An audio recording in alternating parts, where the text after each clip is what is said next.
One of the fundamental rules of kitesurfers is never ever go kiting alone with no one to watch you. However, it is very important to know the self-rescue techniques even if you're an advanced kiter. There can be many things which lead to a self-rescue, but all of those different scenarios will result with the kite being in the water, not being able to launch anymore. This is the point where you start the self-rescue procedure. To avoid your kite from starting to fly up again while rolling the lines, the kiter has to release the second step of the safety system, the quick release on the bar. After this is done, the kiter can start rolling up just one line.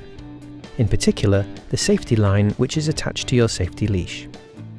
To make sure that the power is only attached to one line of the kite, and to avoid the kite starting to launch itself, you should start rolling this line around the bar first. A possible idea for not losing the board while performing a self-rescue is to shortly release the safety leash from the bar, pull it through the foot strap of the board, and then attach it to the bar again. Now you can start rolling all the other lines on the bar. In this case, you can use the bar as a fishing rod by pulling the kite closer to you so you can roll the lines onto the bar without too much tension to avoid losing power in your hands.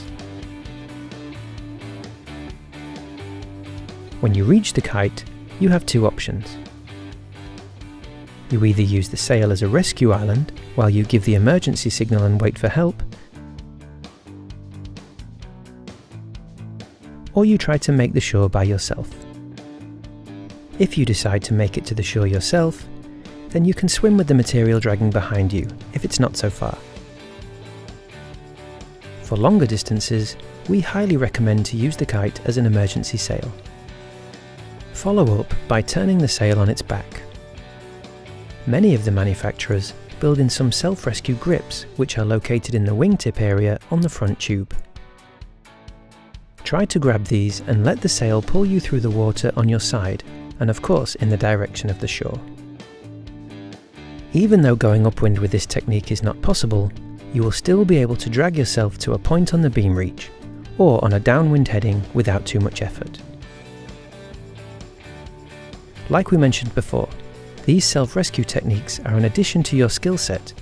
That doesn't mean that these methods can ever replace a good rescue system in place. Your VDWS instructor team wishes you a lot of safe fun on the water.